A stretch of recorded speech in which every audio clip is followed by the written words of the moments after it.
सावधान। अथ मध्याह्निक स्वाध्याय प्रतिष्ठापन वेलायाम श्री श्रुत भक्ति काय सर्गम कुर्वे हम।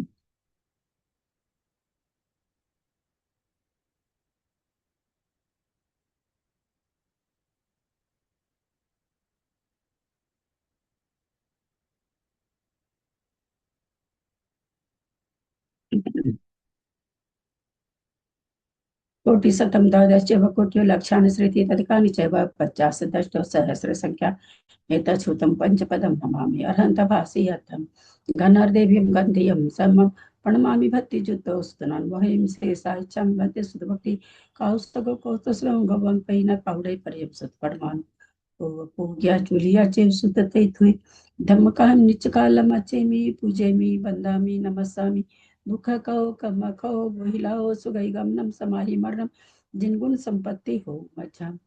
अथ मध्याह्निक स्वाध्याय प्रतिष्ठापन वेला या श्री आचार्य भक्ति कायो सर्गम कुर्वे हम।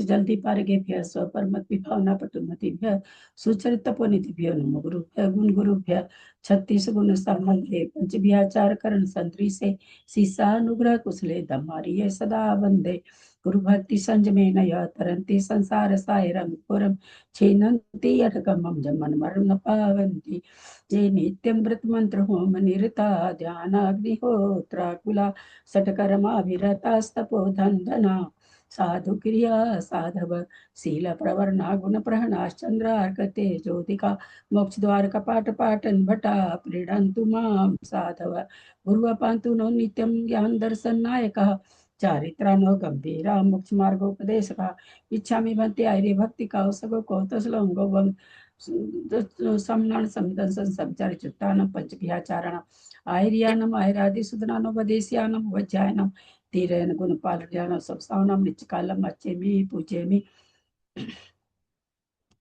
वंदामि नमस्सामि दुख कहो कम कहो बोहिलाओ सुगई गमनम समाहि मरणम जिनगुण संपत्ति हो मध्यम ओकारं बिंदु संयुक्तं नित्यं ध्यायन्ति योगिनः कामदं मोक्षदं चैव ओंकाराय नमो नमः अविरल शब्द घनौका प्रक्षाली सकल भूतल कलंका मुनि विरूपासी तीर्था सरस्वती हरतुन दूरितम अज्ञानतिमिरान्धानां ज्ञानाञ्जन शलाकया चक्षुरुन्मिलितं येन तस्मै श्री गुरुवे नमः श्री परम गुरुवे नमः परम्पराचार्य गुरुभ्यो नमः सकल कलुष विध्वंसकम श्रेषां परिवर्धकम धर्म संबंधकम भव्यजीवमन प्रतिबोधकारकम पुण्य प्रकाश पापणासमिदं शास्त्रम श्री गोमठसार कर्म कांड जीवकांड नामधेयम अस्य मूल ग्रंथ कर्ता श्री सर्वज्ञ देवास्तर ग्रंथ कर्ता श्री गंधर देवा प्रतिगंधर देवा तेषां वचनसारतम आसाद्य श्रीमद नेमिचंदाचार्येण विरिचितमिदं शास्त्रं श्रोतारः सावधानतया शृण्वन्तु मंगलम भगवान वीरो मंगलम गौतमो गणि मंगलम कुंद कुंदाद्यो जयन धर्मोस्तु मंगलम सर्वमंगल मांगल्यम सर्व कल्याणकारकम प्रधानम सर्वधर्मानां जैनम जयतु शासनम जैनम जयतु शासनम जैनम जयतु शासनम सरस्वती नमस्तुभ्यं वरदे कामरूपिणी विद्यारंभं करिष्यामि सिद्धिर्भवतु मे सदा। द्वादशांग जिनवानी माता की जय।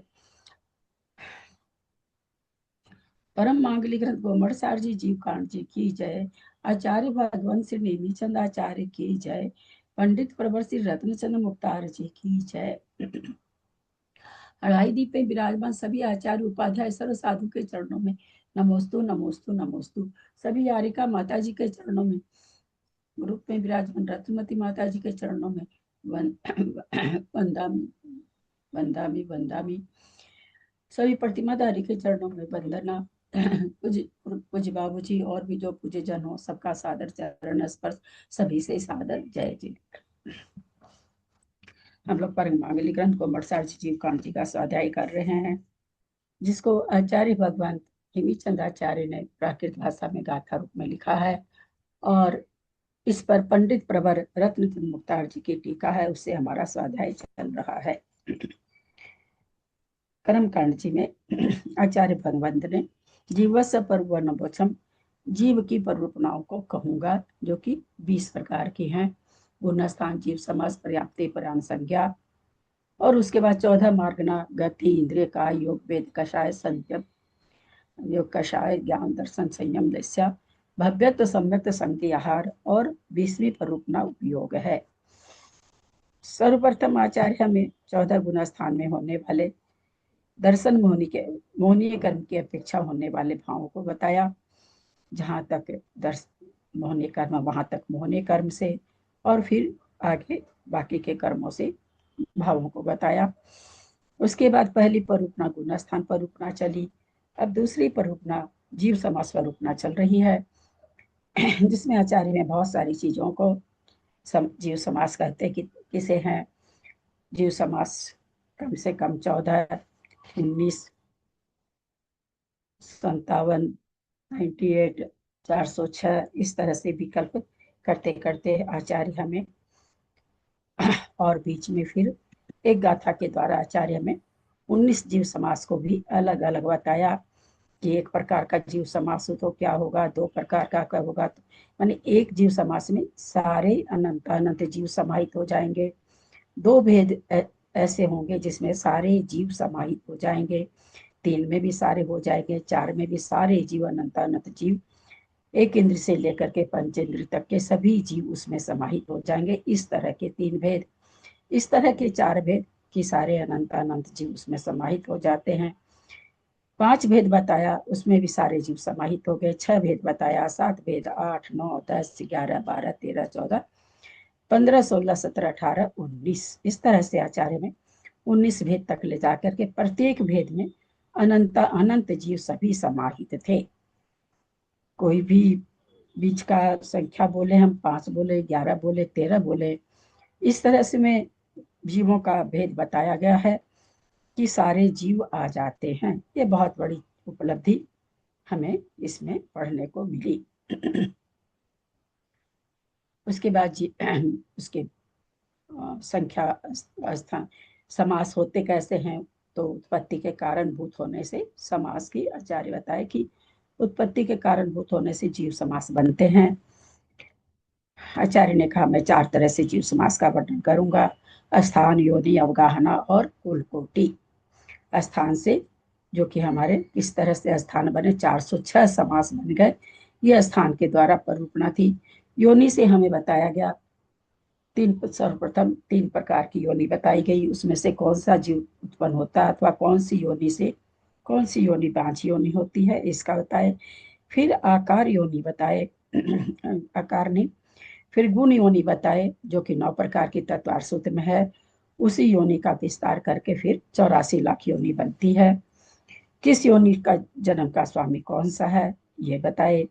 जन्म और योनि का संबंध बताया, जैसे उपाद जन्म की योनि अचित होती है, इस तरह से योनि और जन्म का संबंध करके भी आचार्य हमें उपदेश दिए। उसके बाद आ गया जीव योनि के बाद में फिर यहाँ पर हम अब पढ़ रहे हैं क्या नाम, अवगाहना। संख्या संख्या के योनि के बाद अब अवगाहना पढ़ रहे हैं। अवगाहना में 19 प्रकार के जो जीव थे, उसमें से 5 प्रकार के जीवों को हटा करके 16 प्रकार के जीवों से यह 64 अवगाहना का यंत्र बना है। जीव 16 प्रकार के, अवगाहना 64। समझने की बात है कैसे हो गई, तो 64 16 प्रकार के जीव पर्याप्त होते हैं, अपर्याप्त होते हैं तो 32 हो गए। और वो 32 के 32 की जघन्य अवगाहना और उत्कृष्ट अवगाहना 2 प्रकार की होती है। यानी 16 प्रकार के जीव 2 प्रकार के, पर्याप्त और अपर्याप्त, और पर्याप्त अपर्याप्त की 2 प्रकार की अवगाहना, यानी 64। तो इस तरह से यहाँ पर 32 दूनी 64 अवगाहना बताई गई है। इस 64 अवगाहना में भी एक इंद्रिय का सबसे छोटे जीव से लेकर के पंच इंद्रिय का जो सबसे बड़ा जीव है, सबकी अवगाहना इसमें आ चुकी है। जितने अनंत जीव है सबकी अवगाहना का ज्ञान इस मात्र 64 अवगाहना कोष्ठक से हो जाता है। 64 अवगाहना यंत्र में हम सब कोई देख रहे हैं 12 कोष्ठक हैं। 12 कोष्ठक में अलग अलग टाइप के जीव हैं। 12 कोष्ठक में 6 पर्याप्त के हैं, 6 अपर्याप्त के हैं, क्योंकि अभी हमने देखा 16 के 32, 32 के 64। उसी तरह से 12 में 6 जघन्य अवगाहना के हैं, 6 उत्कृष्ट अवगाहना के हैं, 6 अपर्याप्त के हैं, 6 पर्याप्त के हैं, और उसमें फिर 6 जघन्य अवगाहना के हैं और 6 ही उत्कृष्ट अवगाहना के हैं। लेकिन सूक्ष्म और इसकी जब बात करेंगे तो सूक्ष्म के लिए तो मात्र कौन को सूक्ष्म जीवों के कितने हैं कोष्ठक, तो मात्र 4 हैं। बाकी 8 कोष्ठक बादर जीवों के हैं। इस तरह से 12 कोष्ठक का यहाँ पर हम लोग मोटा मोटी समझ पा रहे हैं, जिसमें सबसे पहला कोष्ठक सूक्ष्म निगोद, उसी की जगह अवगाहना किस तरह से कर रहे हैं। अवगाहना का वर्णन पहले अपर्याप्त की जगह नहीं बता रहे हैं।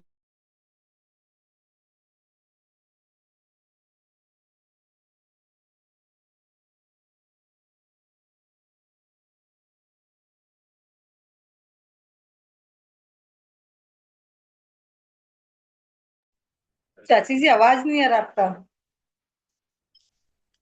मुझे भी नहीं आ रहा था अनीता दीदी, शायद वहीं से गया होगा, है ना। नेटवर्क नहीं आ रहा उनका।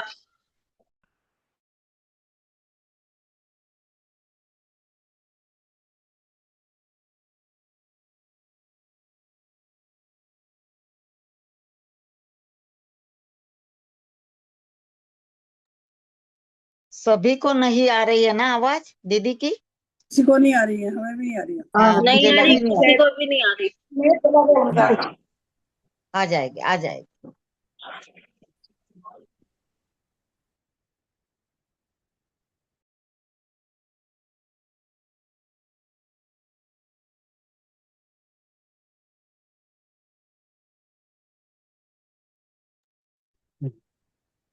दीदी ने अवगाहना 2 तरह कैसे बताई?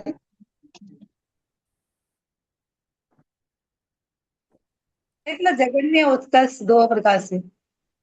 जघन्य और उत्कृष्ट करके। हाँ,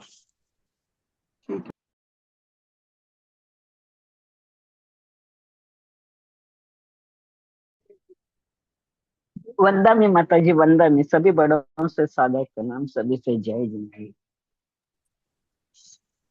दीदी कौन कौन सी बताई 2? उत्कर्ष बताई थी ना, जघन्य और उत्कर्ष।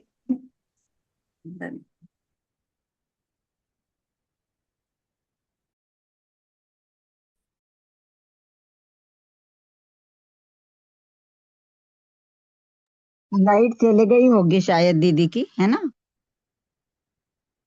विजया दीदी एक बात बोलूं? बोलिए। आप इतना मीठा कैसे बोल पाते हो? नहीं, कहाँ कुछ नहीं नहीं, मंजू दीदी, आप में कुछ नहीं, जितनी भी नम्रता है या नहीं, बोलने का वो कुछ हम नहीं, लोगों में किसी में नहीं है। कुछ नहीं, कुछ नहीं, कुछ नहीं कैसे? नहीं, कुछ भी नहीं है। हाँ नहीं, मंजू नहीं। दीदी, मंजू हाँ, दीदी, पढ़ दो इति हो गई है मेरे को, पढ़ वाह, दो इति। बधाई हो, बधाई हो। पढ़ना नहीं को। हाँ हाँ, बेटी नानी बन गई। हाँ, पढ़ना नहीं बोलते हम लोग। हाँ, अपन भी पढ़ नानी ही बोलते हैं जी। हाँ हाँ, बहुत बहुत बधाई हो आप। विजया आंटी को बहुत बधाई। रिवाइज कराइए ना नीता दीदी, आप जो कल जी बताए बताइए। बताइए ना। जी, धन्यवाद। बधाई आप। जब तक दीदी आती आगे इसमें बताया ना दीदी, 12 कोष्ठक बताए ना दीदी ने। जी। बहुत दीदी बहुत जो जो बधाई बोले ना अभी आंटी दीदी जी। ने वो सब बोल दो आप, अनीता दीदी।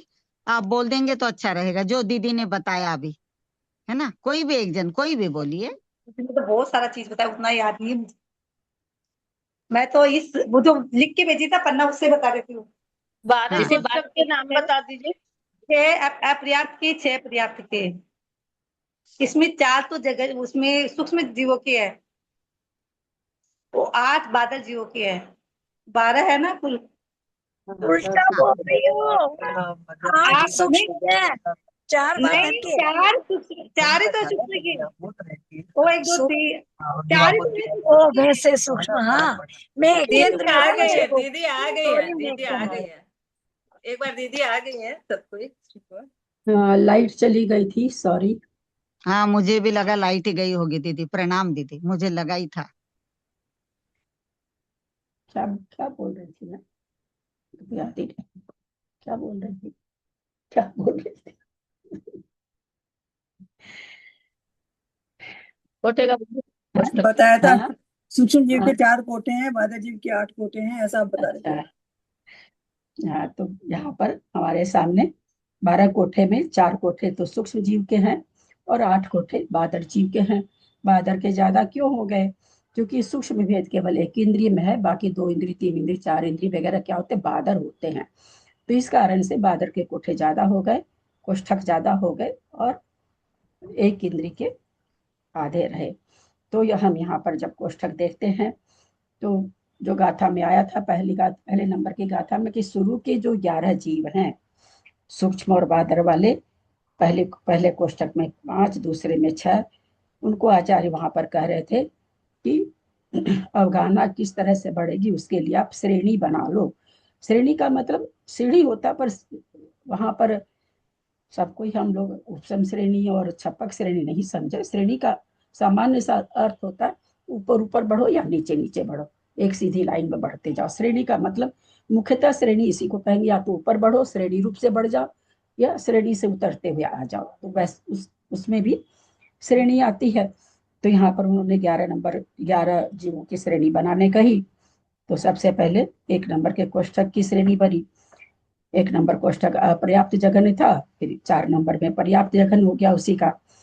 फिर 5 नंबर में हम लोग समझ चुके हैं पर्याप्त जघन्य से अपर्याप्त की उत्कृष्ट अवगाहना ज्यादा होती है, अतः वो कोष्ठक आ गया। और लास्ट में 6 नंबर में उसी अपर्याप्त की उत्कृष्ट अवगाहना आ गई। फिर उन्होंने 2 कोष्ठक का उन्होंने कहा था, 11 की श्रेणियां बनाने उन्होंने कहा था। अब 2 नंबर कोष्ठक का अपर्याप्त जघन्य है, उसी की 7 नंबर पर पर्याप्त की जघन्य आ गई, फिर उसकी अपर्याप्त की उत्कृष्ट आ गई, फिर पर्याप्त की उत्कृष्ट आ गई। इस तरह से श्रेणी क्यों बनाया? क्योंकि यहाँ पर अवगाहना की बात है। अवगाहना जैसे जैसे जीव की कैसे कैसे, सभी जीव एक लंबाई के नहीं होते, एक चौड़ाई के नहीं होते, सभी जीवों की अवगाहना कम ज्यादा होती है। तो यहाँ पर अवगाहना के हिसाब से यहाँ बनी हुई तो अवगाहना बढ़ती है। तो यहाँ पर तुलनात्मक विशेषण देने के लिए आचार्य कि कोई सूक्ष्म जीव जन्म ले रहा है तो उसकी अवगाहना कितनी बढ़ेगी? आवली के असंख्यात में भाग प्रमाण गुणकार रूप से। आवली को हम असंख्यात से भाग देंगे, जितना आएगा उससे पहले वाली अवगाहना को गुणा कर देंगे। इसको क्या कहेंगे? अवली का संख्यात में भाग से गुणकार। आचार्य हमें बता रहे हैं बादर में अगर आ रहा कोई जीव तो उसकी अवगाहना सूक्ष्म जीव से पल्ल के असंख्यात में भाग से गुणकार होगी। इस तरह से पहले से दूसरे कोष्ठक, तीसरे कोष्ठक, चौथे कोष्ठक, जैसे जीव थे वैसे अवगाहना कम बेसी करते करते चौथे कोष्ठक में आए। चौथे से 5वें कोष्ठक में जब हम आएंगे तो श्रेणी का कोष्ठक है और नीचे उतरते हुए है। अतः यहाँ पर कुछ नहीं, विशेष अधिक बढ़ेगी, जिसको हम लोग समझ रखे हैं। विशेष अधिक का मतलब कि किसी के पास 10 रुपया है, किसी के पास 12 रुपया है, तो 10 से 12 वाला कुछ अधिक है, 14 वाला भी कुछ अधिक है, 13 वाला भी कुछ अधिक है, 19 तक कुछ अधिक या विशेष अधिक रहेगा। जैसे ही 20 हो जाएगा तो 2 गुना कहलाएगा। तो इसके यहाँ पर ये मतलब निकलता है, 4 वाले कोष्ठक से 5 नंबर कोष्ठक के जीवों की अवगाहना कैसी है? 4 नंबर वालों से कुछ अधिक है, विशेष अधिक है। वो हम बाद में देखेंगे। 101 नंबर गाथा में उस विशेष अधिक का बताएंगे आचार्य कि कैसे स्वपद से विशेष अधिक करना है।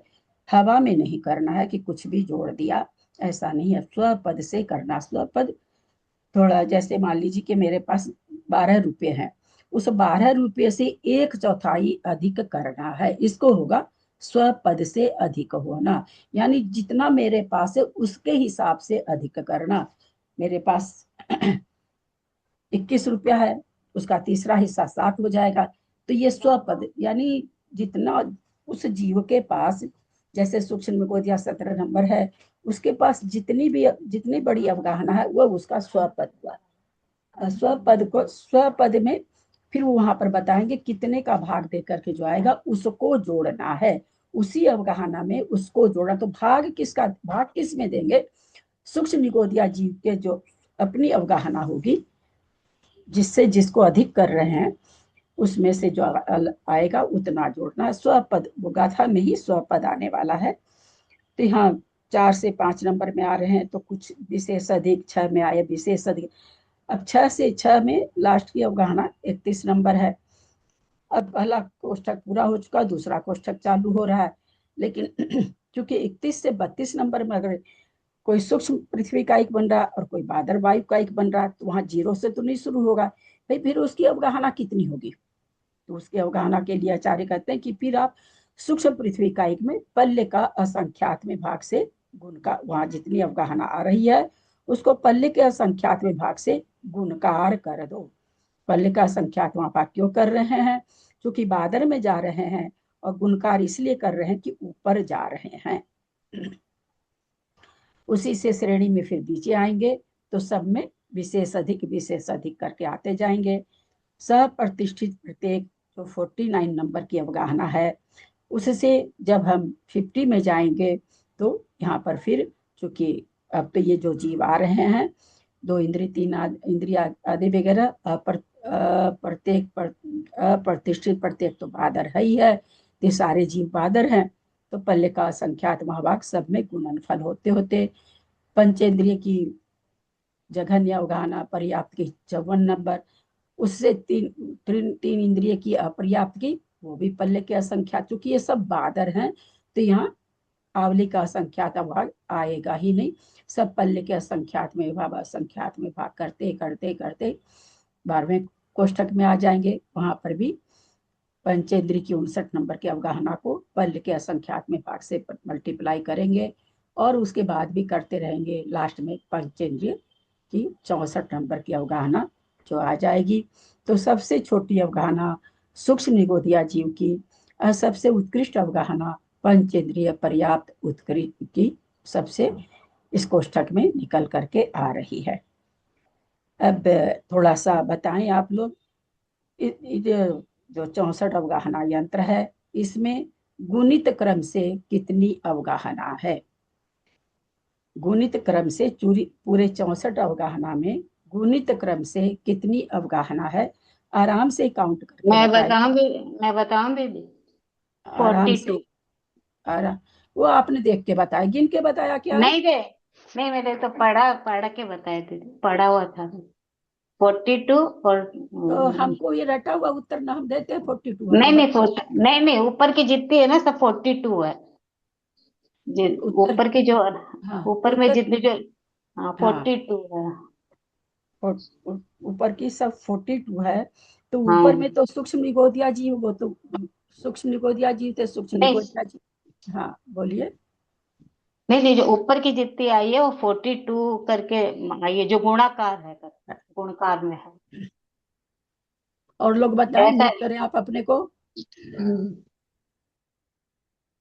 इसमें गुणकार रूप से, और मैं सबसे हाथ जोड़ के प्रार्थना करूंगी, 8 साल से प्रार्थना कर रही हूँ, झट से उत्तर कोई भी ना दे। बहुत सारे लोग बैठे हैं, मुझे कुछ पता ही नहीं चलेगा कौन इनका सुन के उत्तर दे दिया, कौन सच में समझ के उत्तर दे रहा है, एकदम नहीं पता चलेगा हमको, है ना। आधा चीज वो बोल दी, सामने वाला अपने से समझा नहीं, आधा हेमा जी ने बता दिया। तो थोड़ा सा अगर पालन करेंगे, एक चीज आपको आता था इसलिए आप फट से बोल दिए खोल करके, है ना, ऐसा नहीं करना चाहिए। ऐसा उतावलापन कभी भी नहीं करना चाहिए। कितनी अवगाहना, और अब चूंकि आप लोग उनका रटा रटाया बोलेंगे, सारे ऊपर का गुणित है, ऊपर वाला 42 है, अब तो ये आप रटा रटाया आंसर दे देंगे हमको,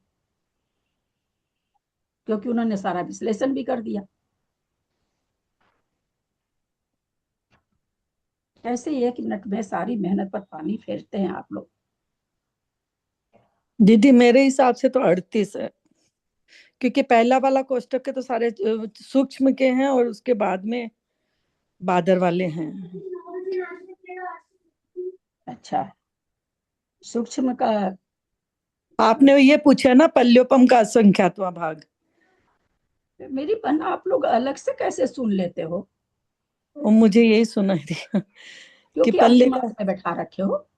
कब सुनता है? जैसे कई बार होता है ना, खाना खिलाते हैं, बोलते हैं रोटी दो, मेरे दिमाग में देख के आती हूँ कटोरी में कढ़ी नहीं है, इनकी रोटी नहीं सुनती हमको, हम कढ़ी लेके चले जाते हैं। एकदम वही होता है हम लोग के साथ, अपने दिमाग में ना पहले से कुछ वैसा रख रखी है, तो फिर वही चीज आपको सुनेगी, बोलने पर भी नहीं सुनेगी। हमने क्या पूछा कि गुणकार के स्थान इस 64 अवगाहना यंत्र में गुणित रूप से कितने स्थान हैं, ये हमने। हाँ, तो वो 5 वो और जुड़ जाएंगे उसमें से। कितने हुए थे? 38, 1 मिनट।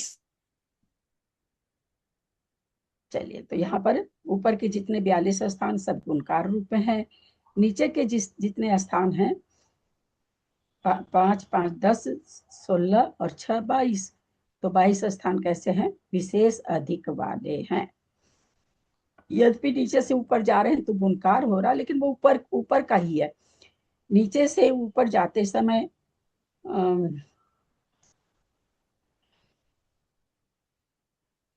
क्योंकि नीचे से ऊपर जब जा रहे हैं तो 6 से 5 में नहीं जा रहे हैं, 9 से 8 में नहीं जा रहे हैं। जा रहे हैं तो कहाँ जा रहे हैं? 6 से 7 में जा रहे हैं, जो कि एकदम ऊपर है, और 9 से 10 में जा रहे हैं, वो भी बिल्कुल ऊपर है। क्या कहना चाह रहे हैं हम? ऊपर वाले ही सारे गुणकार हैं, क्योंकि ऐसे तो हम देख रहे हैं 9 से 8 ऊपर है तो ये भी गुणकार हो जाएगा, 6 से 5 ऊपर है तो ये भी गुणकार हो जाएगा। पर हम क्या देख रहे हैं? अवगाहना की संख्या नीचे से बिल्कुल ऊपर में जा रही है, बीच में नहीं जा रही है, तो इसलिए ऊपर वाले जो सीधे सीधे में वो सारे के सारे गुणित क्रम से हैं। जो गुणकार है वो 2 तरह का, और नीचे सब विशेष अधिक वाले हैं। तो विशेष अधिक वाले तो 22 स्थान हो गए, और 42 अवगाहना है वह गुणकार रूप से है। इतना हम 64 यंत्र के बारे में जाने। अभी पंचेंद्रिय की जो अवगाहना आचार्य बना रहे हैं, इसमें लास्ट में 64, इसमें कौन से जीव आएंगे?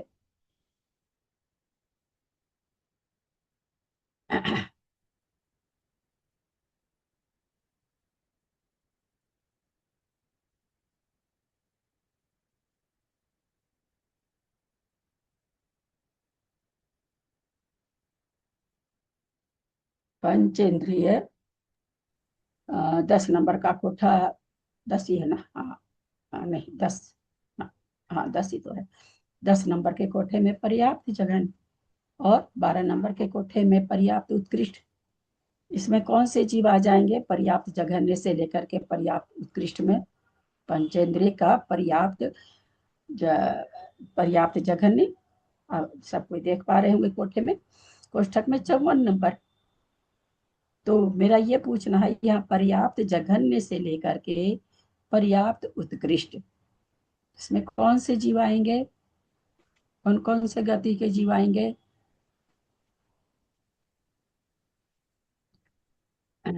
हाँ बोलिए ललिता जी।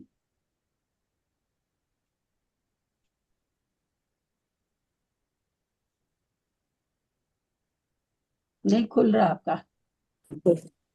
इसमें आ जाएंगे 3 इंद्रिय, 4 इंद्रिय, 2 इंद्रिय, प्रत्येक वनस्पति, ये सारे जीव आ जाएंगे। थोड़ा सा प्रश्न अगर ध्यान से सुनेंगे तो मेरे को मेहनत कम लगेगी, और तो लोग भी आप ये confuse। पूछे ना, बादल पर्याप्त पंचेंद्रिय जीव से, और मैं ये सब तो कुछ पंचेंद्रिय बोली ही नहीं, मैंने तो इतना कुछ बोला ही नहीं। मैंने तो सीधा कहा पंचेंद्रिय पर्याप्त की जघन्य अवगाहना से, हाँ और वो पंचेंद्रिय पर्याप्त की उत्कृष्ट अवगाहना हो रही थी। इसमें हाँ पंचेंद्रिय जीव कौन से आ रहे हैं, कौन कौन से गति के जीव आ रहे हैं, ये पूछा मैंने। ओ, ये तो तिर्यंच कोई गति, मनुष्य गति, गति तो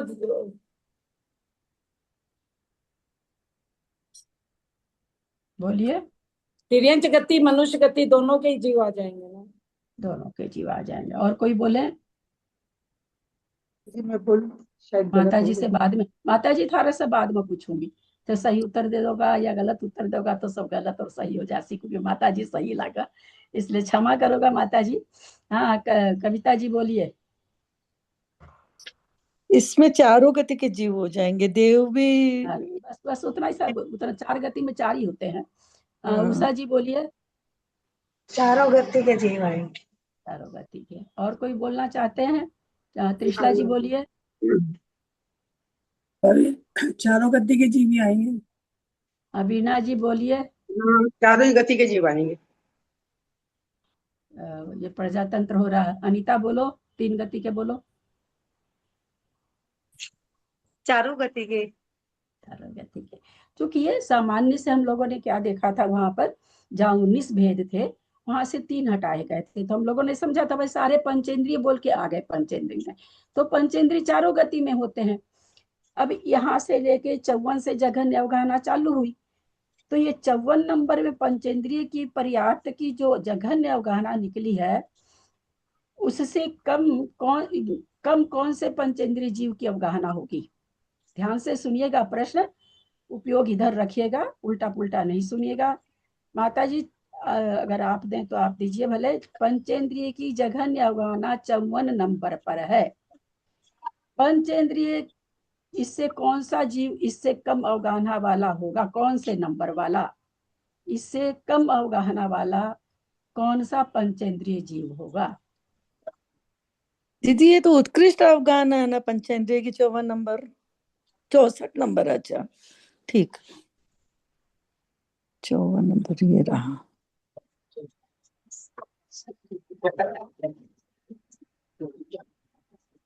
परवीना मेहता बोलना चाह रही है क्या? हाँ बोलिए, बोलिए परवीना मेहता, आप बोलिए। पंच गलत बोलूंगी, बोलूं क्या? हाँ बोलिए ना माता जी, गलत या सही बोलिए ना। हम तो ये सोच रहे हैं कि जो इससे पहले जो कोठे कोठे में 3रे नंबर में पंचेंद्रिय जी की अवगाहना है, 3रे नंबर के कोठे में 16 नंबर में, तो वो जगह नहीं होगी। नहीं, मेरा प्रश्न फिर से सुन लीजिए। 54 नंबर में दिया है पंचेंद्रिय की, कोष्ठक नंबर 10 है, तो यहाँ पर पर्याप्त की जघन्य अवगाहना बता रहे हैं, तो यहाँ पर पंचेंद्रिय की जघन्य अवगाहना आई 54 नंबर पर। मेरा ये प्रश्न है कि यहाँ से कौन सा पंचेंद्रिय जीव कम अवगाहना वाला होगा? इससे पहले का जो कोठा उसी में तो होगा ना। अब मुझे नहीं पता माता जी, अभी तक तो हम नहीं कुछ बता सकेंगे। प्रणाम हाँ करती हूँ, मैं बोलिए बोल के देखूं। हाँ कोई बोलिए विजया जी। हाँ, मैं बोलूं या उषा दीदी बोल रही? बोलिए उषा जी, बोलिए तब तक पहले, क्योंकि इधर तो उषा जी। 54 जगन्य अवगाहना यही रहेगी, उससे ऊपर उससे नीचे नहीं होगी, 54 ही रहेगी जगन्य। हाँ बोलिए विजया जी, आप बोलिए। हाँ यही उत्तर है, इससे जगन्य अवगाहना और नहीं होगी, यही सबसे जगन्य आप अवगाहना है। लोग इतना देरी क्यों लगाए? अभी सब कोई लोग उसमें किताब में खोज रहे हैं, ग्रंथ में। हमारी मंजू पाटनी जी ग्रंथ को एक टक से पढ़ रही हैं। हाँ, अरे भाई जब जघन्य बोल दिया, हाँ। जघन्य से पहले कल भी ये चीज समझाई आप लोगों को कि जघन्य का मतलब तो जघन्य हो गया ना, जघन्य का मतलब और जघन्य थोड़ी होगा। और जघन्य करने के लिए हमको जीव बदलना पड़ेगा, दूसरा जीव देखना पड़ेगा। 4 इंद्री, 3 इंद्री, 2 इंद्री, कोई भी जीव पर्याप्त। यहाँ हमने जब ये कहा कि पर्याप्त जघन्य पंचेंद्रिय की 54 नंबर में अवगाहना है, अगर हमको उससे छोटा जीव पंचेंद्रिय पर्याप्त की चाहिए, यानी जघन्य अवगाहना वाला चीज, तो कौन से नंबर का है? है ही नहीं पीछे। पंचेंद्रिय की पर्याप्त की जघन्य अवगाहना पीछे है ही नहीं, कहाँ से आएगी? क्योंकि यहाँ जघन्य लिखा है, यही इससे छोटी तो अवगाहना बन ही नहीं सकती ना। इसके लिए तो मेरी बहना ग्रंथ देखने की जरूरत नहीं है, ये मेरे मुंह से निकला और उत्तर आना चाहिए। जब हम जघन्य बोल रहे हैं तो आप लोग का तुरंत उत्तर आना चाहिए। आप तो जघन्य बोल रहे हो, जघन्य से और जघन्य क्या होगा? खाली राजमा का ग्रेवी वगैरह का। खुद ही जघन्य बोल रहे हैं तो उत्तर तो इसी में आ गया। वही जघन्य तो आप बोल ही रहे हो, और कौन सी जघन्य इसमें आएगी? सीधा सा उत्तर। ग्रंथ में खोज रहे हैं कई लोग, उसमें खोज रहे हैं कई लोग, कुछ कर रहे हैं। और मैंने 3 बार बताए थे आज तो उषा सेठी कल डांट खाई, तो आज उषा सेठी का उत्तर बहुत जल्दी आ गया था। कल आप बताए थे। ये सब छुटकी सबको डांट देनी पड़ती है हमको। अनीता और उषा थोड़ी सी सुधरी है। तो कल आप बताए थे। जब हम जघन्य बोल दिए तो जघन्य के बाद तो और जघन्य हो ही नहीं सकती ना। उसमें ग्रंथ देखने की अपने को जरूरत ही नहीं है। कोई ये पूछे भाई पंचेंद्रिय पर्याप्त की 64 नंबर की उत्कृष्ट अवगाहना पर्याप्त की, और इसकी उत्कृष्ट कहाँ पर है, तो और कहाँ से होगी, वो उत्कृष्ट वहीं पर तो आई है, ऊपर थोड़ी आएगी, ऊपर तो कम कम कम कम कम होती जाएगी। तो उसका उत्तर अपने को इसमें देख, इसमें तो हम लोग इसका इतना कोष्ठक देखते ही रह जाएंगे कि कहीं और है क्या पंचेंद्रिय, कहीं और है क्या पंचेंद्रिय, कहीं और है क्या पंचेंद्रिय, खोजते ही रह जाएंगे। आंख इतनी थोड़ी ठहरती है। जब जघन्य बोलती है तो जघन्य है। हम इसलिए इस तरह से कि आप लोग समझ पा रहे हैं कि नहीं, ये नहीं समझ में आएगा तो गणित एकदम नहीं समझ में आएगा, फिर एकदम नहीं समझ बिल्कुल। वो तो ऐसे भी थोड़ी सी तो बहुत मतलब इजी तो बहुत है, लेकिन नजर बहुत टिकानी पड़ती है। इजी तो बहुत है, बहुत नजर टिकानी पड़ती है। जरा सी नजर चूकी कि लगा रही ये कैसे हो गया, अरे ये कैसे हो गया, बार बार ऐसे लगता है। और कुछ नहीं उसमें, अपने को कुछ भी तो नहीं करना, उसमें कुछ भी नहीं करना। बस खाली माइनस करते जाना, मतलब घटाव करते जाना, कुछ भी नहीं है उसकी अर्थ संदृष्टि में। अंक संदृष्टि नहीं, अर्थ संदृष्टि करेंगे तो हम लोग यहाँ परिचय देख पा रहे हैं। अब फिर से यहाँ सूक्ष्म निगोदिया जीव की जघन्य अवगाहना हम लोग सब कोई जानते हैं, घन आंगुल के असंख्यात में भाग प्रमाण। ये सूक्ष्म जो कि हम पहले बहुत बार बता चुके हैं, पुनः पूछना चाह रहे हैं, ध्यान से सुनेगा। अपर्याप्त जीव है, अपर्याप्त मतलब लब्ध पर्याप्त, और उसकी जघन्य अवगाहना पहले कोष्ठक में है सूक्ष्म निगोदिया जीव की। इसकी अवगाहना, इसी अपर्याप्त जीव की अवगाहना बढ़ते बढ़ते बढ़ते, भाई अवगाहना तो बहुत तरह की है ना, जघन्य और उत्कृष्ट तो एक एक भेद हुआ, मध्य तो बहुत है। तो इसमें मध्यम अवगाहना कौन कौन सी हो सकती है? इस सूक्ष्म निगोदिया जीव लब्ध पर्याप्त की, अब आपको इसमें देखना पड़ेगा कोष्ठक में, लब्ध पर्याप्त सूक्ष्म निगोदिया जीव की जघन्य अवगाहना 1 नंबर में है। उत्कृष्ट आप खोजे कहाँ है, क्या है, अथवा क्या निकलेगा उत्तर, या आप जानिए। मध्यम अवगाहना कौन कौन सी हो सकती है? आपको कोई वो नहीं बताना कि 2, 4, 6 ऐसे नहीं, कहाँ कहाँ तक ये जायज हो सकती है। यह है कौन सा जीव लब्ध पर्याप्त की है? मेरे चेहरे पे आंसर नहीं है, आंसर आपको कोष्ठक देखने पड़ेंगे।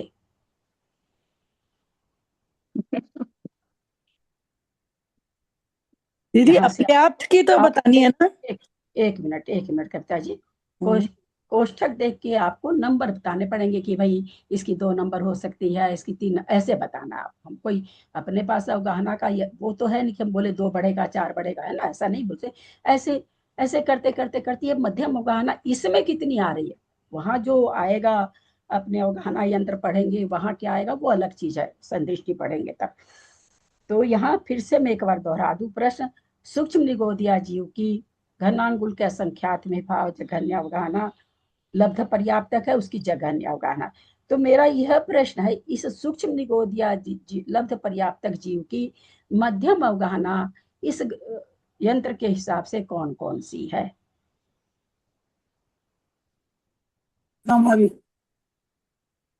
मैं भी बताऊं? बोलिए कविता जी।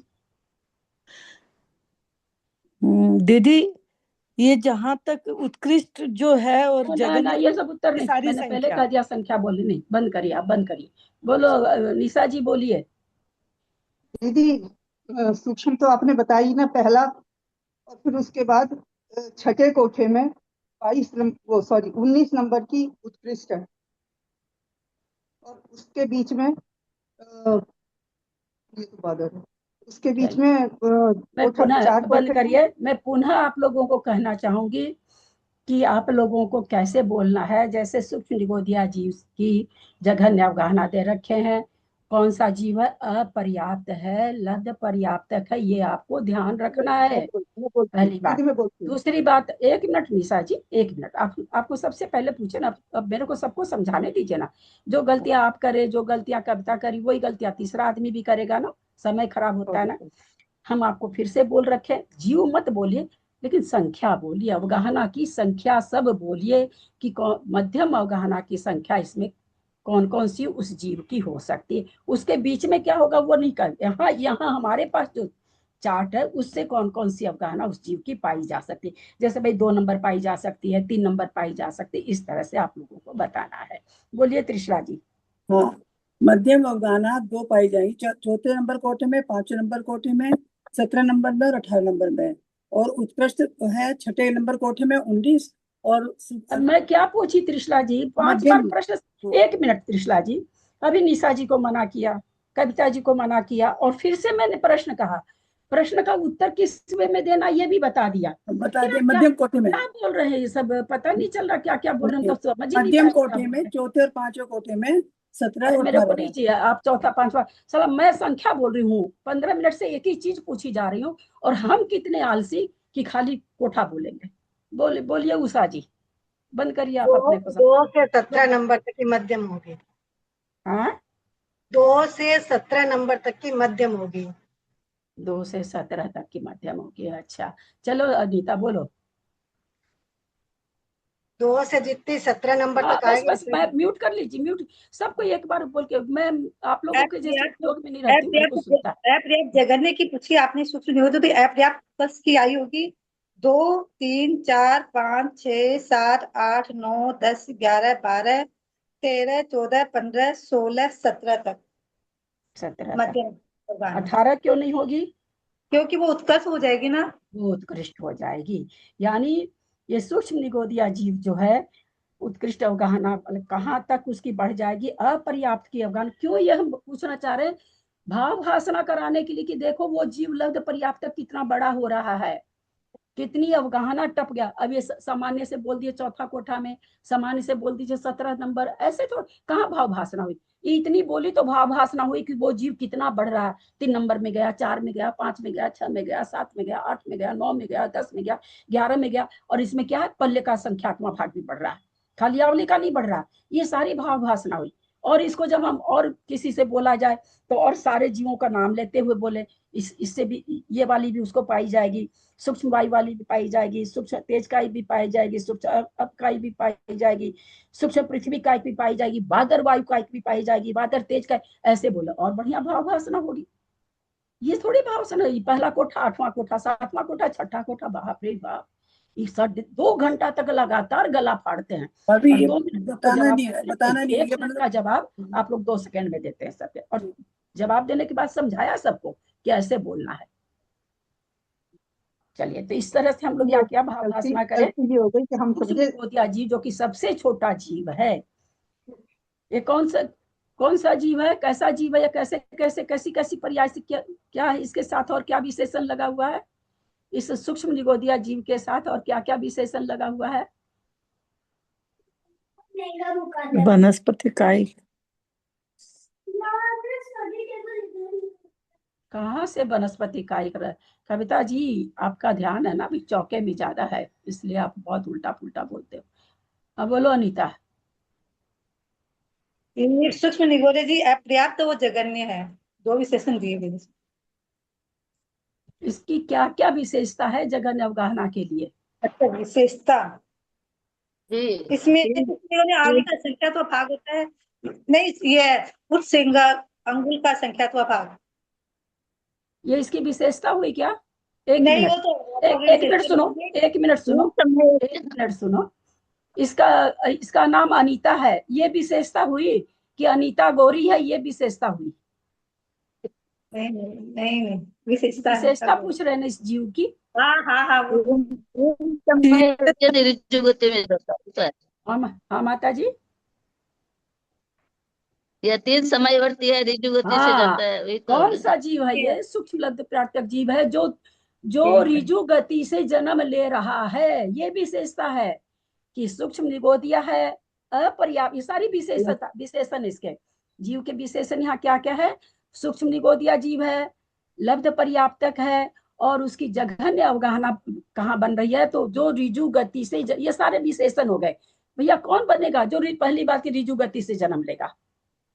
और कौन निगोदिया, सूक्ष्म निगोदिया होना चाहिए, लब्ध पर्याप्तक होना चाहिए दूसरी शर्त, तीसरी शर्त ऋजु गति से जन्म ले जाना चाहिए तीसरी शर्त, और वो कौन सा, उसके भी तीसरे समय में, यानी ऋजु गति से जन्म लेकर के पर्याप्ति कर लेगा तब, पर्याप्त अवस्था में उसकी जघन्य अवगाहना हो रही है, अपर्याप्त अवस्था अपर्याप्त है, लेकिन अगला अगला भाव को प्राप्त कर चुका है, भाव के हिसाब से वो तीसरे भाव की तीसरे समय में हो रही है।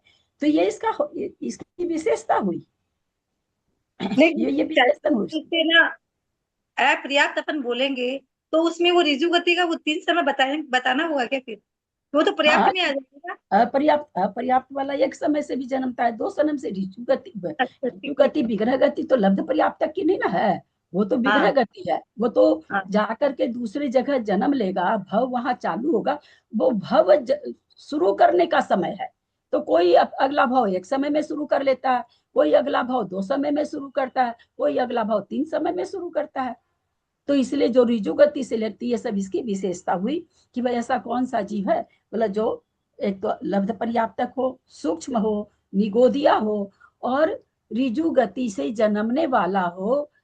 फिर ये आगे विशेषता नहीं आ रही, वो तीसरे समय में जघन्य अवगाहना वाला होगा। तो ये इस जीव की इतने सारे विशेषण जिस जीव में पाए जाएगा, वो जीव, इससे छोटा जीव कौन सा होगा सूक्ष्म निगोदिया से? कोई नहीं होगा, कोई नहीं होगा, क्योंकि जघन्य लिखा हुआ है। इसके पहले कोई जीव अगर रहता ऊपर में लिखा हुआ तो उसकी छोटी हो जाती, सबसे छोटी अवगाहना इसी की है। यानी ये सूक्ष्म वो ऋजु गति से क्या आता है बता दीजिए ना। 94 95 गाथा मैंने सुनी है, नहीं आया मुझे तो आंसर अभी तक भी। क्या चीज आप बोले थे ना कि सूक्ष्म में ये ऋजु गति से क्यों जन्म लेता है, मतलब इसका क्या कारण है, वो कारण समझ में नहीं आया। देखे थे क्या ईमानदारी से? हाँ देखे थे, तभी बोल रही हूँ मैं। उस दिन का ऑडियो सुनते, उसमें से निकाल के गया तो जरूर है वो ऑडियो। नहीं सुना है दीदी, लेकिन उसमें भी ऐसे क्लियर नहीं लिख, मतलब बोला हुआ आप कहीं समझ नहीं पाई अलग बात है, लेकिन उसमें ऐसे ठीक है ठीक है। तो यहाँ पर हम लोग यहाँ पर आचार्य ने कितनी सारी शर्त लगाई कि भाई सबसे छोटा आकार में अवगाहना, यहाँ आकार ही समझिएगा, वो नहीं समझिएगा कि सूक्ष्म नामकरम का तो बढ़ते बढ़ते कहाँ तक आ रहा है ना। यहाँ पर अवगाहना उसकी बताई जाए कि वो कितना आकार में कितना छोटा होगा, वो यहाँ पर आचार्य हमें बता रहे हैं कि आकार में सबसे छोटा जीव कौन सा होगा, तो सूक्ष्म लब्ध पर्याप्तक जीव जो ऋजु गति से जन्म ले रहा है और उसकी अवगाहना तीसरे समय में, यानी वो अंतर्मूर्त काल का उसका समय है, जो भी श्वास के 18वें भाग में अगर लब्ध पर्याप्तक है, श्वास के 18वें भाग में मरने वाला उस जीव का भी चूंकि भाव तो शुरू हो ही गया ना, जैसे ही ऋजु गति से जन्म लिया तो जो उसकी आयु है श्वास के 18वें भाग प्रमाण, वो आयु तो शुरू हो ही गई ना, तो उसका भव तो चालू हो ही गया ना। इसलिए क्या कहा जाता कि भव के तीसरे समय में, क्योंकि ऋजु गति से जन्म ले रहे हैं तो इसलिए क्या कहा गया, भव के। कैसे कहें भाई तीसरे समय में, ऐसे तो तीसरे समय में बोलेंगे तो भाई विग्रह गति में भी 3 समय होता है, तो इसलिए वहां पर आचार्य ने शब्द क्या डाला कि भव के तीसरे समय में, यानी जहां भव की यानी योनि स्थान पर पहुंच गया, जहां उसको जन्म लेना है वहां से उसका भव चालू हो गया और आयु नहीं भव चालू हो गया। तो भव के तीसरे समय, तो ऋजु गति से जा रहा था इसका तो भव अगले ही समय से चालू हो जाता है। ऋजु गति से क्यों जन्म करा, किसी को याद नहीं आया कि अभी तक 4 दिन 5 दिन हो गया शायद इस प्रश्न को पूछे। कर्म कांड पढ़ने वाले सब किसी को नहीं याद आया? नहीं, ऋजु गति से मतलब तीसरे समय में वो सबसे छोटा आकार रहता है, तो पहला समय में आयताकार, दूसरा समय में तीसरे में वर्ग होता गोल वर्ग, वो क्या वर्ग। लेकिन ये दीदी नहीं बताए थे उस दिन भी, ये तो अपन बोल चुके। यही बताया था दीदी ने, दीदी का बताया हुई है पूरा अच्छे से बताया हुआ है। ठीक है दीदी। 1 मिनट, माता जी कुछ बोल रहे हैं, फिर तुम क्या बोली मैं नहीं सुन पाई हूँ। माता जी आप क्या बोल रहे हैं? नहीं, मैं तो उनका आकार बोल रही हूँ, पहला समय में आयताकार रहता है, दूसरा समय में माता जी दूसरे समय में वर्गाकार, तीसरे में वर्तुलाकार, सबसे छोटा रहता है।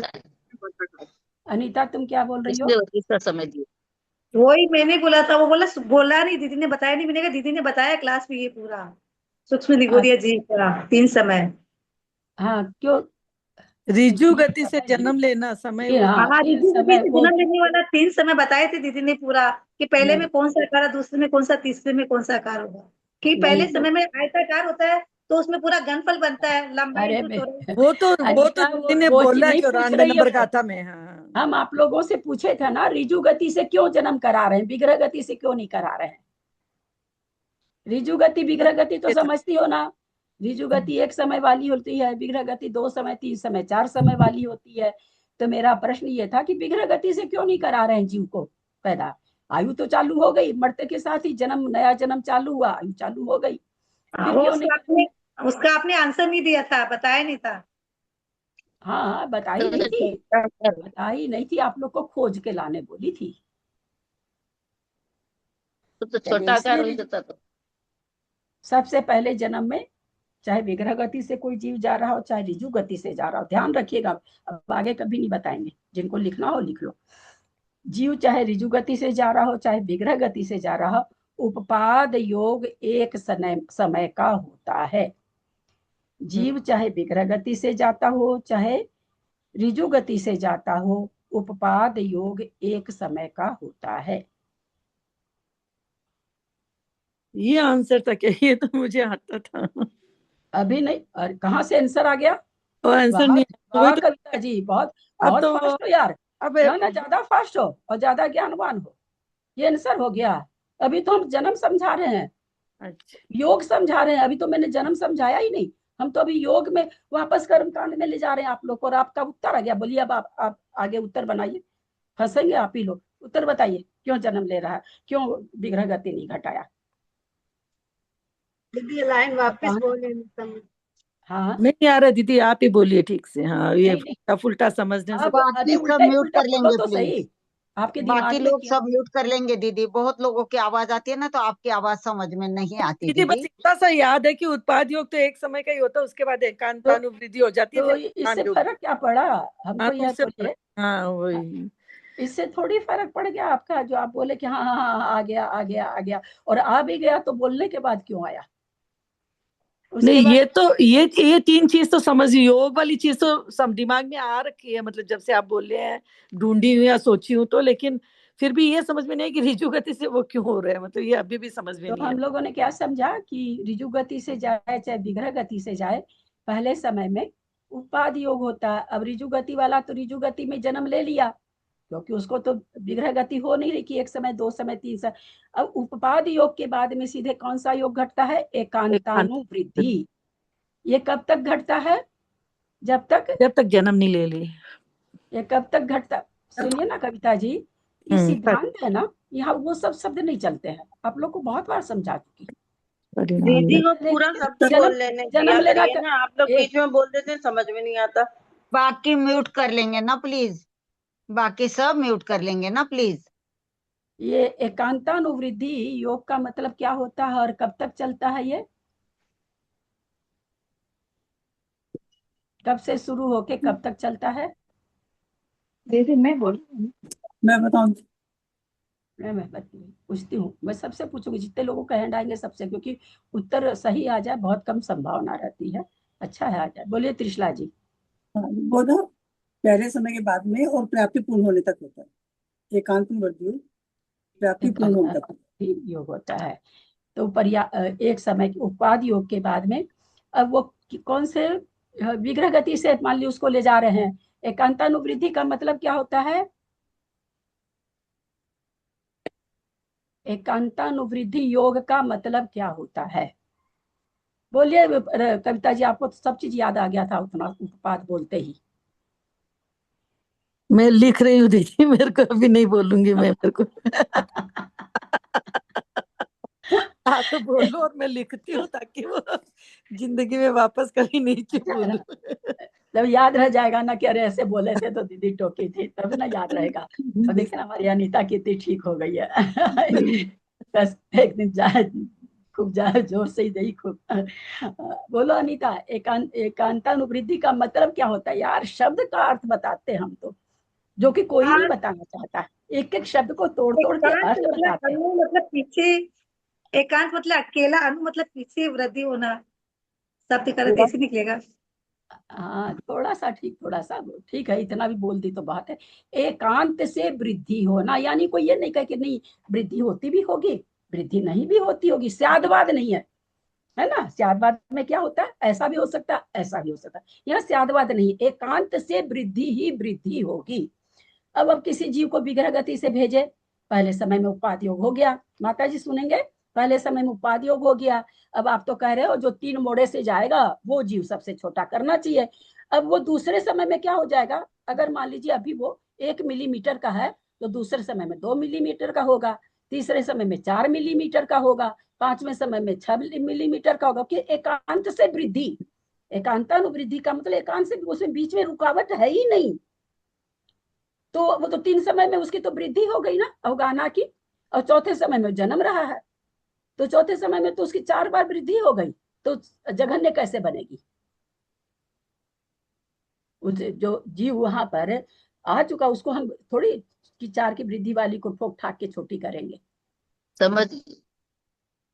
तो इसलिए रिजु गति दिया गया। रिजु गति में परिणाम योग होता है। परिणाम योग क्या है, ज्यादा भी होता है, जैसे जीव के परिणाम रहते हैं ना वैसा हम लोग हैं। हम लोग अभी हम लोग का परिणाम कैसा चल रहा है, परिवर्तनशील भी है अपरिवर्तनशील भी है। अपरिवर्तनशील मुश्किल से 8 समय तक रहता है, तो 8 समय तक एक जैसा योग चलेगा, तो एक जैसा जो भी वृद्धि हमारे परिणामों में कषायों में जो भी होगी एक जैसी। तो परिणाम योग स्थान में घटता बढ़ता और स्थिर भी रहता है, घटता रहता बढ़ता रहता, वैसा का वैसा होता, पुनः घट जाता है, पुनः बढ़ जाता है, पुनः घट करके बढ़ जाता है, पुनः बढ़ के घट, ऐसी सारी संभावना है। क्या चीज है, परिणाम योग स्थान। हमारे जैसे परिणाम बढ़ते हैं तो बढ़ जाता है, परिणाम शांत होते हैं तो शांत हो जाता है, परिणाम स्थिर रहते हैं तो स्थिर हो जाता है। परिणाम बहुत बार स्थिर भी तो रहते हैं ना, सामायिक वगैरह में बैठ जाते हैं, परिणाम स्थिर रहते हैं, तो ये परिणाम योग स्थान है। तो उपाद योग के बाद में अब चूंकि यहाँ अगर रिजु गति से जन्मने वाले में नहीं कराएं तो दूसरे समय से हम अभी उपाद योग एक ही समय का होता है, चाहे विग्रह गति से जाओ और चाहे रिजु गति से जन्म लो। तो एक समय में विग्रह गति में जन्म ले लिया, अब दूसरे समय उसके एकांत से अवगाहना बढ़ती रही। तो अवगाहना बढ़ती कब तक बढ़ती रही, जब तक नो कर्म वर्गना ग्रहण नहीं किया। पर्याप्ति पूर्ण करने से यहाँ मतलब नहीं है, नो कर्म वर्गना जब तक ग्रहण नहीं किया, तो नो कर्म वर्गना ग्रहण नहीं किया तब तक उसकी अवगाहना बहुत बढ़ जाएगी। और ये जीव क्या नो कर्म वर्गना तुरंत ग्रहण कर लेता है, तो नो कर्म वर्गना ग्रहण कर लेता है, तो एकांतानुवृद्धि योग फिर नहीं होता है, तो यानी उसमें वृद्धि नहीं। तो बस ठीक है, जन्मा तब आयताकार था, फिर और अवगाहना सिकड़ी उसकी तो वर्गाकार हो गई, फिर और सिकड़ी तो गोलाकार हो गया। तो ये 3 समय लगाएंगे क्या अपन के, पहले समय में जन्म था तो ऐसा होता और दूसरे समय में, लेकिन आप तो जगन्य 3 समय वाली बता रहे हैं ना। अरे बाबा कहाँ से कहाँ मिला देते हो कविता जी, आप लोग इतना, आप तो बहुत पढ़े हुए हो, बहुत गलत चीज मिला देते हो आप। कहाँ से किसको मिला, वो 3 समय विग्रह गति है, ये 3 समय जो जीव नो कर्म वर्गना आहार ग्रहण कर रखा है उसका शरीर छोटा होता जा रहा, उसका 3 समय है, वो अलग अलग है ना। वो विग्रह गति है 3 समय, जहाँ एकांतानुवृत्ति योग हो रहा है। यहाँ ये रिजु गति से जन्मने वाला जीव है, इसको उसको आप बराबर कैसे कर दिए यार। वो चीज ही अलग है, वो जन्म ही अलग है, ये जन्म ही अलग है। नहीं, जैसे आप बोल रहे हैं कि तीसरे समय में सबसे छोटी अवगाहना पाई जाती है ना, और रिजु गति से जन्मने वाले की पाई जाती है। तो 3 समय वो टाइम व्यतीत करेगा या उसका मतलब उसका वो जैसे फर्स्ट अपन क्या बोलते हैं उत्पाद योग वो हुआ और बस उसका हाँ उत्पाद योग 1 समय का है और वो तुरंत जन्म गया, तब वो रिजु गति से जन्मा और वो जन्मा उस जगह जहाँ तीसरा सबसे छोटी अवगाहना वाला मतलब स्थान है, वहां पे 1 समय तो उसका उत्पाद में चला गया, दूसरा तीसरा समय उसका उसमें चला गया परिणाम योग में। नो कर्म वर्गना ग्रहण कर लिया, वो तो पहले समय में ग्रहण कर लिया ना। नो कर्म वर्गना ग्रहण करने के बाद तीसरा समय उसका, वो तो भाव को पा लिया ना, पहले समय में भाव को पा लिया ना, तो इसलिए भाव प्राप्ति के तीसरे समय में कहा जाता है। वो विग्रह गति का 3 समय है, ठिकाना ही नहीं है। हाँ दीदी अब समझ में आया, तो समझ में आ गया। लिखने लिखे लिखना पड़ी तो माता जी ने लिखे भी ना कोनी 5-7 बार पढ़ा ना जना जा दिमाग में सेट हो सी हाल सेट ललिता जी हाँ हाँ, बोलिए लिखना ना माता जी। लिखना लिखना, बताइए, लिखना हाँ, आप लिखना है। लिखना क्या चाह, हाँ ठीक है माता जी, लिखाते हैं। आप लिखना क्या, मतलब लिखना क्या चाह रही हैं, पहले ये बताइए ना। ये आप जो अभी आपका प्रश्न क्या है, एक किस रिजु प्रश्न का उत्तर लिखाऊं? अभी जो आप बताएगा रिजु नहीं, गति में क्यों जन्म लेता है बोल रहे थे ना। हाँ जीव इसका, चाहे हाँ उग्र गति इसका, से जावे इसका चाहे रिजु उत्तर, गति से हाँ जावे, उत्पाद योग हाँ उस समय ठीक, का होता है। उत्पाद हाँ योग तो के बाद इस, एकांतानुवृत्ति योग हो जाता है। फिर हाँ रिजु गति ऋजु गति से ही जन्म क्यों कराया जा रहा है, वो इसलिए कराया जा रहा है कि विग्रह गति में उप, धीरे धीरे बोल रही माता जी, धीरे क्यों, धीरे धीरे बोलिए, लिखा नहीं जाएगा। रिज्जू गति में, क्योंकि विग्रह गति में एक समय उपपाद का है,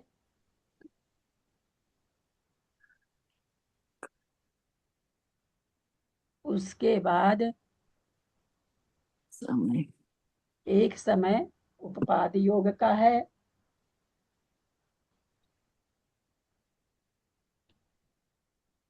दूसरे समय से एकांतानुवृद्धि योग चालू हो जाता है। दूसरे समय से एकांतानुवृद्धि योग चालू हो जाता है।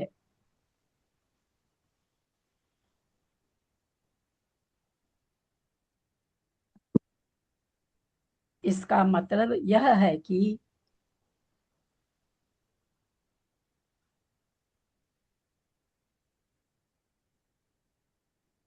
उस जीव की अवगाहना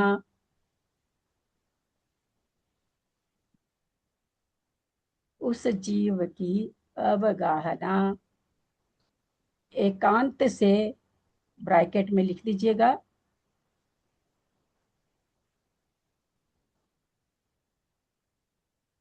एकांत से वृद्धि ही वृद्धि होती है।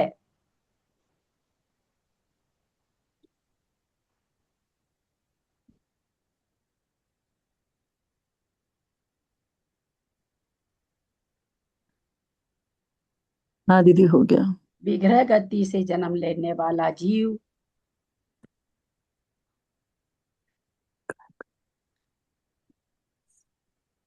नो कर्म वर्गना जब तक ग्रहण नहीं करता है,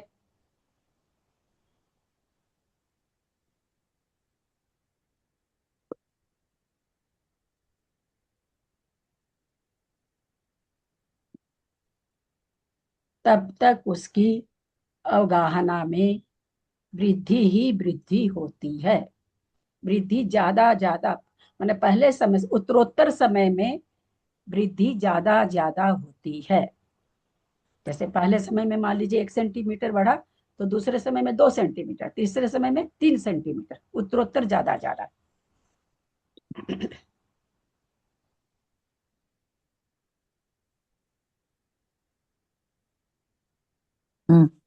अतः विग्रह गति से जन्म लेने वाले की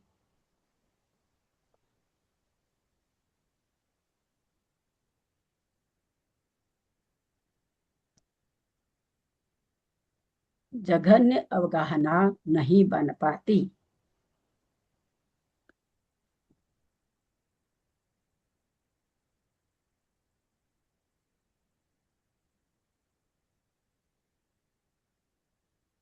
फुल स्टॉप।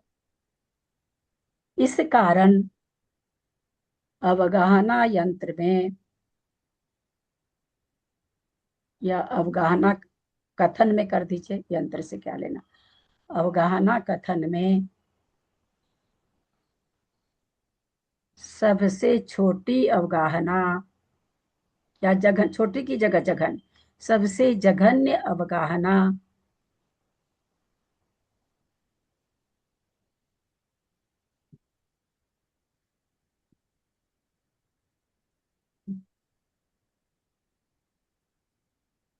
सब हाँ दीदी। ऋजु गति में सबसे जघन्य अवगाहना, इसलिए अवगाहना स्थान में क्या, सेंटेंस बोलिएगा, कथन में अवगाहना कथन में सबसे ऋजु गति जघन्य, से उत्पन्न होने वाले,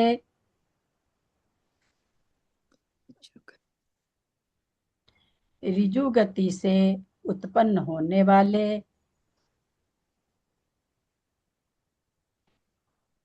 लब्ध पर्याप्तक सूक्ष्म निगोदिया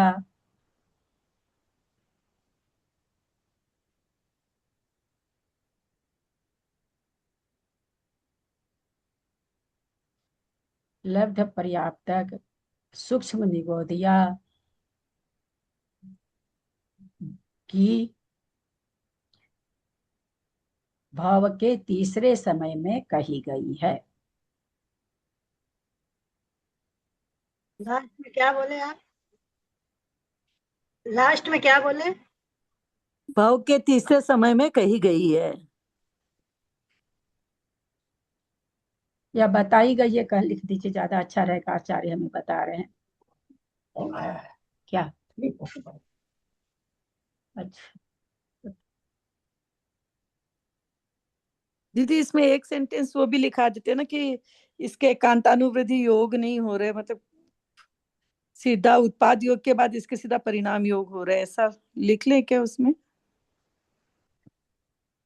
परिणाम योग ऐसे तो जब तक पर्याप्ति पूर्ण नहीं करते तब तक परिणाम योग चलता है ना। चूंकि इसकी तो पर्याप्ति पूर्ण नहीं होगी ना, वैसे इसमें यहाँ पर लिखने से थोड़ा सा सिद्धांत में बाधा आ जाएगी, क्योंकि परिणाम योग पर्याप्ति पूर्ण करने पर शुरू होता है, पूरे जन्म तक रहता है। अपर्याप्त में तो वहाँ, क्योंकि ये तो इसको तो एकांतानुवृद्धि, क्योंकि इसने नौकर्म वर्गना ग्रहण करने के बाद ही एकांतानुवृद्धि क्यों होता है, वृद्धि एकांतानुवृद्धि योग, क्योंकि नौकर्म वर्गना को ग्रहण जल्दी जल्दी ग्रहण करता है, जल्दी जल्दी पर्याप्ति पूर्ण करता है, शरीर पर्याप्ति पूर्ण करता है, इंद्रिय पर्याप्ति पूर्ण करता है, भाषा पर जल्दी वो पर्याप्तियों को पूर्ण कर रहा है, वो उसका योग खूब तेजी से बढ़ रहा है।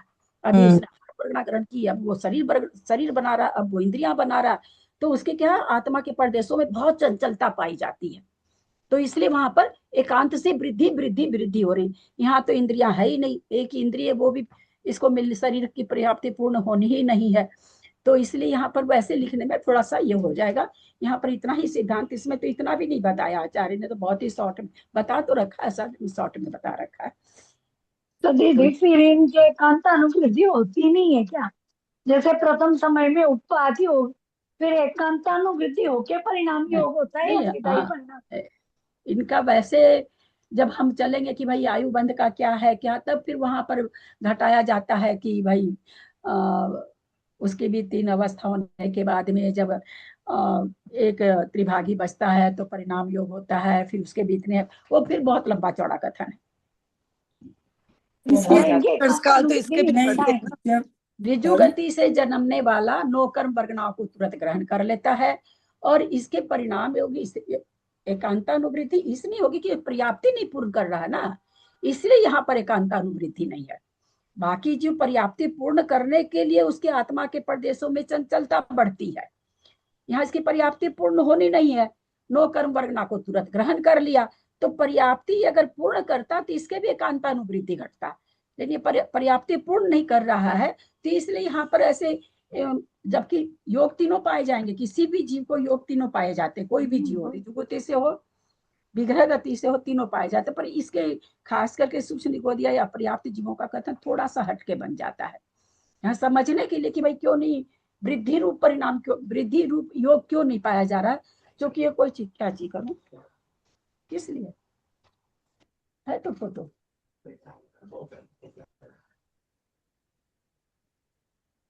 ऐसे अचानक से देते, हाथ ही नहीं चलता मेरा, तो कहाँ पर कहाँ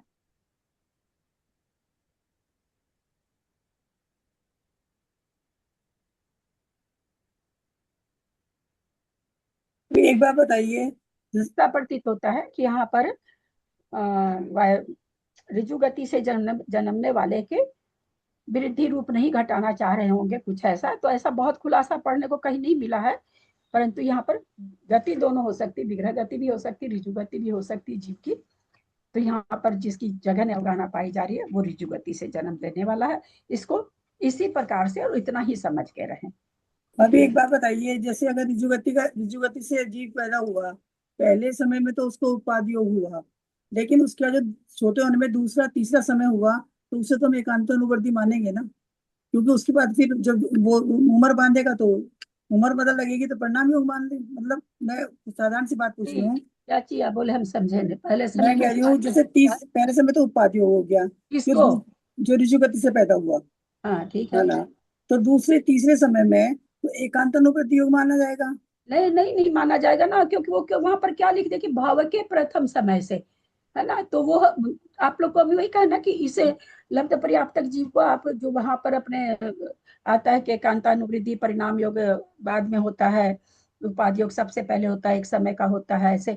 तो यहाँ पर ऋजु गति से जो जीव जन्म रहा है, ऐसा प्रतीत होता है कि उसको एकांतानुवृद्धि योग नहीं होकर के, या होता होगा तो वृद्धि रूप से नहीं होता होगा कुछ ऐसा, क्योंकि ऐसा खुलासा दिया नहीं, इसलिए मैं अपने मन से खुलासा नहीं कर सकूंगी। बस अंतर यही बता दिया कि विग्रह गति क्यों नहीं दी, तो विग्रह गति में एकांतानुवृद्धि योग में 30 समय में तो कितनी अवगाहना बढ़ जाएगी, और इनको घटाना कहाँ है, भव भव के प्रथम समय में घटाना है। तो भव वो 3 समय के बाद या 2 समय के बाद या 3 समय के बाद भव को प्राप्त करेगा। तो ऐसा महसूस होता है कि इसलिए यहाँ पर वो चीज मैं नहीं बोल सकती कि इसको हो रहा है कि, हालांकि पढ़ा हुआ तो है, और जहां तक याद आता है ऐसा ही पढ़ा हुआ है कि भाई लास्ट में आयु बंध के काल में परिणाम योग होता है, ऐसा अपने कर्मकांड जी में पढ़े थे, और कहीं पढ़े भी नहीं थे, पर अभी पूरी तरह याद नहीं है। कुछ ऐसे बोलूंगी तो सिद्धांत की चीज है, कुछ गलत नहीं हो जाए, इसलिए अभी अपन उस पर नहीं जाएंगे। यहाँ इतना ही समझे कि विग्रह गति से इसलिए जन्म नहीं करा रहे हैं, विग्रह गति में उपाधि योग के बाद अवगाहना और एकांत से वृद्धि, ऐसा नहीं 2 इंच फिर 2 इंच फिर 4 इंच फिर 8 इंच ऐसे बढ़ती चली जाती है, अधिक अधिक बढ़ती है, अधिक अधिक गुणित रूप से नहीं बढ़ती है, अधिक अधिक रूप से बढ़ती चली जाती है।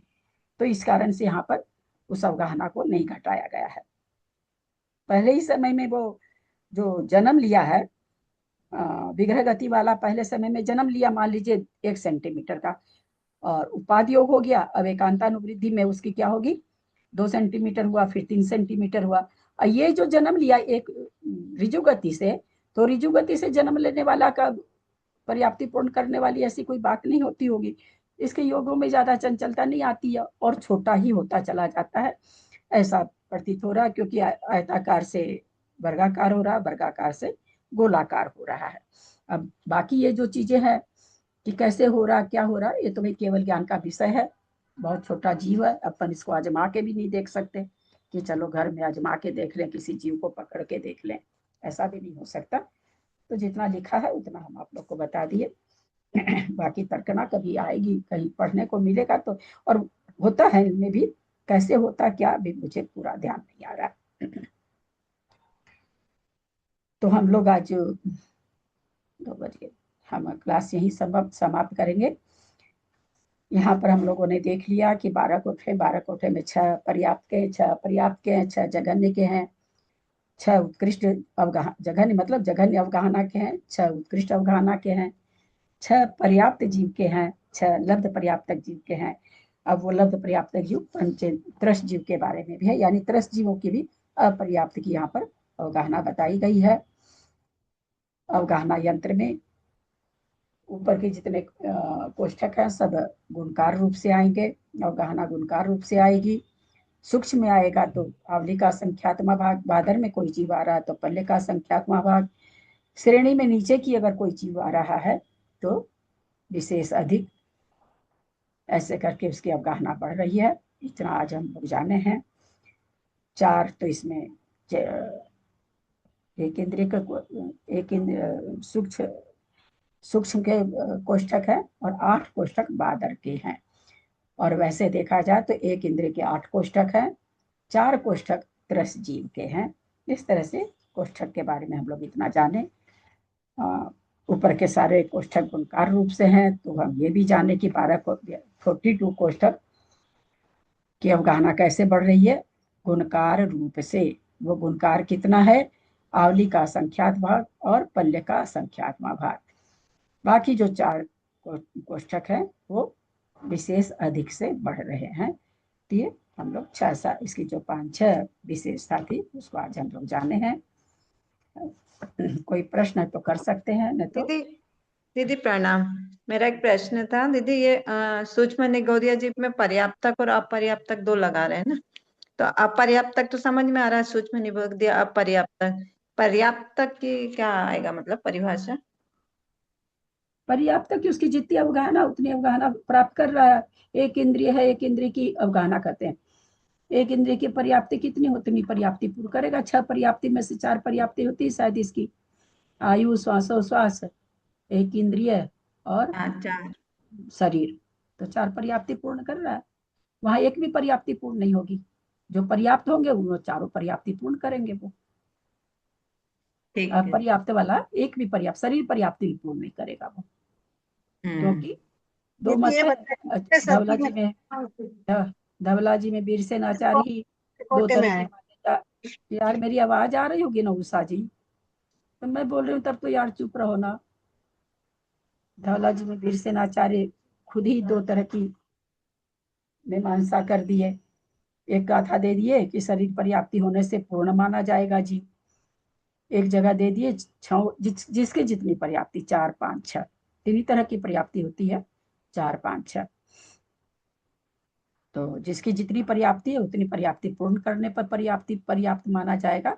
ऐसा 2 तरह का हम लोग कर्मकांड जी में पढ़ के आ चुके हैं, जो कि धवला जी में आचार्य 10वीं पुस्तक में शायद आचार्य वीरसेन आचार्य ने ऐसी अपनी 2 धारणा वहां दे रखी। उन्होंने भी पढ़ा होगा 2 धारणा, तो 2 परोस दी है, हमारे पास भी 2 आ गई।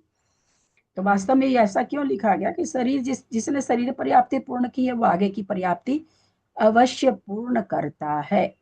इस कारण से देखा जाए तो शरीर पर्याप्ति अगर किसी ने पूर्ण की है तो वो पर्याप्तक जीव है, और सारी पर्याप्ति में तो हो ही जाएगा। तो वो चीज भी कोई ये नहीं है कि सिद्धांत को बाधा देती है, सिद्धांत को बाधा नहीं देती है। थोड़ा सा उसमें योग वगैरह का जो परिणाम योग, एकांतानुवृत्ति योग, योग के स्थान पर ही वो वहां पर कर्मकांड जी में अपने नेमिचंदाचार्य धवला जी की गाथा से दे रखे हैं। हालांकि वैसे फर्क नहीं पड़ता, केवल योग में फर्क पड़ जाएगा। योग चूंकि एकांतानुवृत्ति चलता रहता है पर्याप्ति पूर्ण के पहले, और बाद में परिणाम योग होता है। अगर हम शरीर से पर्याप्ति पूर्ण मान लेंगे तो फिर शरीर पर्याप्ति के बाद ही परिणाम योग घट जाएगा। बस यही फर्क पड़ेगा, बाकी कोई फर्क नहीं पड़ेगा। ये पक्की बात है, जिसने शरीर पर्याप्ति पूर्ण की है वो कोई भी जीव हो, 4 पर्याप्ति वाला हो, 5 पर्याप्ति वाला, 6 पर्याप्ति वाला हो, अपनी पर्याप्ति अवश्य पूर्ण करेगा। तो दीदी जैसे कोई बच्चा पैदा होता है वो पेट में ही मर जाता है तो शरीर तो उसका पूरा बनता है, भाषा और मन थोड़ी आ जाते हैं। क्या चीज? जैसे कोई बच्चा एबॉर्शन होता है या मतलब पूरा बच्चा बन गया, मरे हुए बच्चे पैदा होते हैं ना, तो उनके भाषा और मन पर्याप्ति होती है क्या? शरीर पर्याप्ति तो है पूरी, कि शरीर पर्याप्ति से पूर्ण माने तो जवाब दीजिए। तो थोड़ी सर्वार्थ सिद्धि को पढ़ाया जा चुका है, जिसमें बहुत विश्लेषण आया था, है ना, और कर्मकांड जी में भी आया। तो हमारे मंजू दीदी का आंसर दीजिए। उनका कहना है कोई बच्चा अगर पेट में आया, पर्याप्ति भी पूर्ण कर लिया, मर गया, तो उसको भाषा पर्याप्ति और मन पर्याप्ति मानी जाएगी क्या? हाँ भाभी मैं बताती हूँ, सब मानी जाएगी। पर्याप्ति कब पूर्ण कर, कितनी देर में पूर्ण कर लेता है? एक अंतर्मुहूर्तम पूर्ण। अंतर्मुहूर्त में। और एक एक पर्याप्ति में कितना समय लगता है? उसमें भी अंतर्मुहूर्त लगता है। अब हमको मंजू जी आप बोलिए, आपके जब बच्चे पेट में आए थे आपको अंतर्मुहूर्त के बाद पता भी लगा था क्या कि आपके गर्भ में बच्चा आ गया है, और बच्चा तो पर्याप्ति भी पूर्ण कर लिया, तब फिर कैसे घटाएं? वहां कोई भाषा आ गई क्या? जो आपका 2 तरह से होता है ना, एक लब्धि रूप, एक उपयोग रूप। लब्धि रूप से आ गई उसके पास, उपयोग रूप से तो आप कहोगे एक 6 साल भर का बच्चा पापा पापा बोलने लगता है, उसके पहले तो उसकी वाणी कैसी है? अनक्षरी है ना, है तो सही, हाँ हाँ चिल्लाना ये सब चालू कर देता, पर अनक्षरी है। और जहां से वो पापा मामा दादा बोलना चालू कर देता तो अक्षरी हो जाती है। तो तो लब्धि रूप से सब चीज आ जाए, जिसकी जितनी लब्धि है उसको मिल जाती है। उपयोग उसका जब जिसके जैसा होता है वैसा होता है। एंड करें? कोई प्रश्न न है? दीदी थोड़ा मुझे ऐसा मन में आ रहा है, सही तो नहीं होगा, लेकिन मुझे ऐसा लग रहा है कि ये जो एक सूक्ष्म पर्याप्तक जीव है उसकी एकांतानुवृत्ति बहुत छोटी सी हो सकती है क्या, कि तुरंत खत्म हो गई? ऐसा मन में ऐसा ही आया। नहीं, बहुत अच्छा। ये छोटे और बड़े की कोई बात ही नहीं है, सबके लिए अंतर्मूर्ति है। वहां सूक्ष्म निगोदिया जीव भी पर्याप्ति पूर्ण कर रहा है, 4 पर्याप्ति कर रहा है, 4 पर्याप्ति में चारों में अंतर्मुक्त लगेगा अगर पर्याप्तक है तो, चारों का मिला के भी अंतर लगेगा। हम 6 पर्याप्ति पूर्ण कर रहे हैं, 6 में अलग अलग भी अंतर्मुक्त लगेगा, 6 की मिला के भी वही आवली और 6 समय लगेगा, है ना। एक आवली एक समय, एक दूसरे समय में दूसरा, तीसरे समय में तीसरा अंतर्मुक्त, चौथे समय में चौथा अंतर्मुक्त, तो हमारे भी वही लग रहा है ना। अंतर्मुक्त छोटा बड़ा होना, ये सब चीज फिर और बहुत सारी निकल के आ जाता है कि कोई नरक गति से आ रहा है, गति से आ रहा है, तो इस तरह से पर्याप्ति पूर्ण करने में वो भी कुछ कुछ काम करता है। वहां जैसा प्रकरण आएगा अपनी गति मार्गना में तब देखेंगे। ये भी बहुत अच्छा समझ में आ रहा है दीदी, सादर प्रणाम दीदी, अवगाहना का बहुत अच्छा समझ में आ रहा है। एंड प्रणाम कोई दीदी, प्रश्न सादर है? प्रणाम एंड दीदी। करूं? माता जी नहीं दिख रही हैं। हाँ दिख रहे माता जी, मेरे को तो दिखता है। हाँ माता जी कोई चीज पूछना क्या? माता जी समझ में आ गो ना माता जी, विग्रह गति रिजु गति है। थे म्यूट होगा माता जी, थे म्यूट हो, म्यूट माता जी थे म्यूट हो। हाँ आ गया आया कुछ। और किसी कोई पूछना नहीं है? बंद बंदामी माता जी, बंदामी माता जी। यदक्षर मात्रा पदवाक्यहीनं वंदना मया माता जी, वंदना। आद्यादि किञ्चनोक्तं तन्मे क्षमित्वा विदधातु देवी सरस्वती केवल बोधलब्धि बोधि समाधि परिणाम शुद्धि स्वात्मोपलब्धि शिव सिद्धि चिंतामणिं चिंतितवस्तु दाने त्वं वन्दमानस्य ममास्तु देवी। जवाणी के ज्ञान ते सुझे लोकालोक, सोवाणी मस्तक चढ़ो सदा दे तू दो। हे जिनवानी भारती तो ही जपू दिन रैन, जो तेरा शरणा गहे सो पावे सुख चैन। देव भजू अरहंत को गुरु से हो निर्ग्रंथ, दया धर्म पालू सदा यही मोक्ष का पंथ। दर्शन जिनवानी माता की जय। 9 बार नमोकार। बाबूजी तो खोलते नहीं, पता नहीं बाबूजी समझ रहे हैं कि बाबूजी कुछ पूछना रहता है तो पूछ लिया कीजिए ना, आप तो बंद रहते तो मेरे को पता भी नहीं चलता कुछ।